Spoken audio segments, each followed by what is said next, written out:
Yo, what's good YouTube? I'm back with another reaction video, and we got Larry Bird when a legendary trash talker got verbally owned by the GOAT trash talker. Of course, you know that's Larry Bird.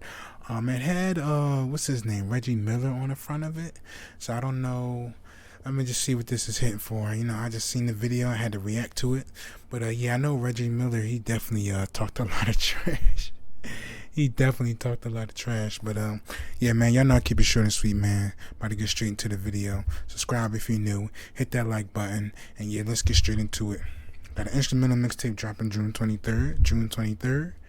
If anybody's interested in listening to my instrumentals that I make, but yeah, man, let's get straight into the video. Let's get it. Trash talking is common in pro sports. Basketball great Larry Bird was one of the most legendary smack talkers of his time. When Reggie Miller was a rookie, he did his best to psych out the Hall of Famer and failed miserably. Luckily, this didn't stop Miller from having a storied NBA career. He was even fortunate enough to play for Bird from 1997 to 2000. When Miller entered the league in 1987, Bird and the Boston Celtics were already legendary. They had won 3 NBA championships in the 1980s, and Bird was the MVP 3 years running. But Miller didn't seem to care about any of that. In a snippet from his book, I Love Being the Enemy, Reggie recounts his story of razzing the All-Star. A close game between the Celtics and Pacers was coming down to free throws. With only 20 seconds left, Bird was fouled and sent to the free throw line. To distract him from making the shot, Miller tried trash talking, saying, Hey. Bird, irritated by this, turned his head to look at Miller. You got to be kidding me, Rook. You got to be kidding me. He sunk the first free throw and continued on his rant. Rook, I'm the best shooter in the league right now. In the league, understand? And you're up here trying to say something.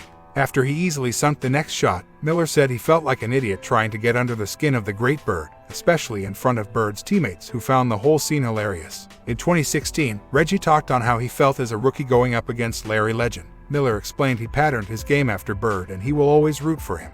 I remember sitting in my dorm at UCLA and watching those great series between Boston and Magic and Bird, and Magic is my mentor. I've said this on this show before, but I patterned my game, who I wanted to be like, who I wanted to play like, after Larry Bird, so I was torn. So I love them both, and to have a chance to play against Larry early on in my career, and then kind of be under his leadership when he took over as head coach, it was a thrill for me because that was, one of the players that, I really idolized and patterned my game after. The younger generation needs to go back in YouTube, man. Some of the stuff that kid did, man, I shouldn't say kid, that man did. It was a bad boy. And what struck me is the first time I played him, and I had seen him before, obviously, he played in Magic's Midsummer Night's Magic the very first year, and I had met him once there, but to actually lace up my tennis shoes and getting ready for jump ball and being on the court with him, when you walk up to Larry Bird, it's not like he is a small 6'9". He is a big 6'9" with long arms, and I'm looking up at him like, oh my God, this is like Larry Legend. I'm saying this to myself underneath my breath, this is Larry Legend. Oh my God, keep it cool. And I remember in the Garden, they had, the game was closed and they were winning, and I'll remember this to the end of time. We were shooting a free throw, and I was at half court, and he walks back to me and leans over and says, keep working hard, young fella. You're going to be a good one. This is Larry Bird. I mean, he is Mr. Hoosier.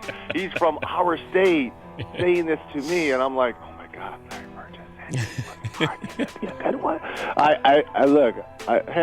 I'm sorry. There's certain people that you root for. Larry Bird is one of those guys I will always root for. In 2011, while discussing the best trash talkers in the history of the NBA on open court, Reggie admitted he learned to trash talk by watching the Celtics legend. I got a lot of my trash talking actually by growing up in LA and watching the Boston and the LA series, was watching Larry Bird, because you mentioned he was, and you didn't assume that he talked, but you knew he was talking. Oh, yeah. Because him and Michael Cooper used to go at it all the time. Right. And to hear that Southern twang, and to hear him talk, and to hear him talk trash, it was priceless. Well, with Brett, You ever laugh? No, You ever laugh? oh yeah, you laugh all the time. Despite making a fool of himself as a rookie, Miller went on to have a top-notch NBA career. He played for 18 years with the Indiana Pacers and is considered one of their best players ever. He was noted for his deadly three-point shooting, especially in clutch situations. Always a consistent free throw shooter, he led the league in free throw percentage 5 times throughout his career. Always one to play the bad guy, Miller loved to get under the opposing team's skin.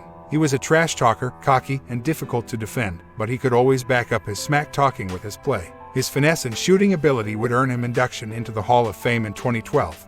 Bird and Miller reunited again in 1990s. Damn, Reggie Miller went to the Hall of Fame? Oh, snaps.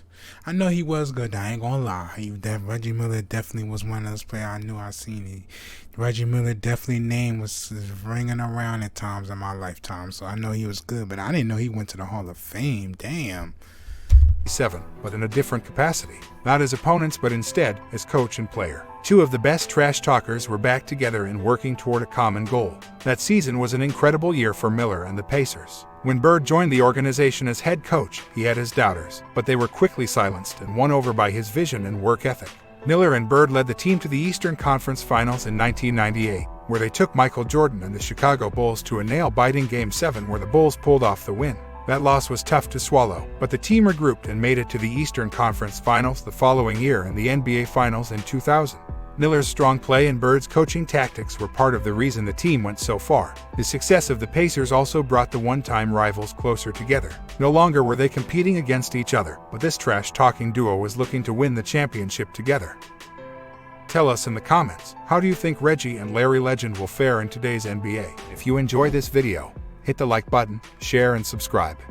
For more basketball content, subscribe to our other channels, Free Dawkins and Vintage Dawkins, and follow us on social media.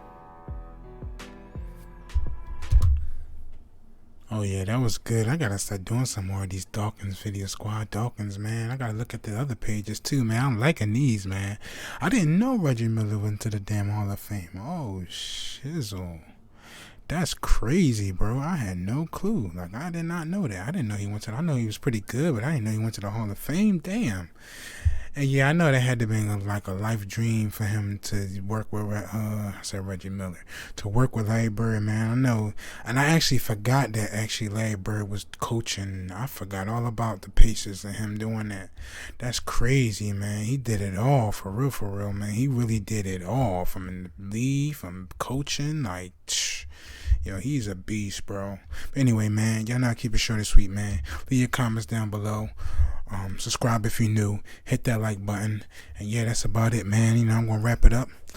And got an instrumental mixtape dropping June 23rd. So if you wanna hear the beats that I make, it's dropping June 23rd. It'll definitely be dropping on this channel. But for now, I love y'all. I'm out. Peace.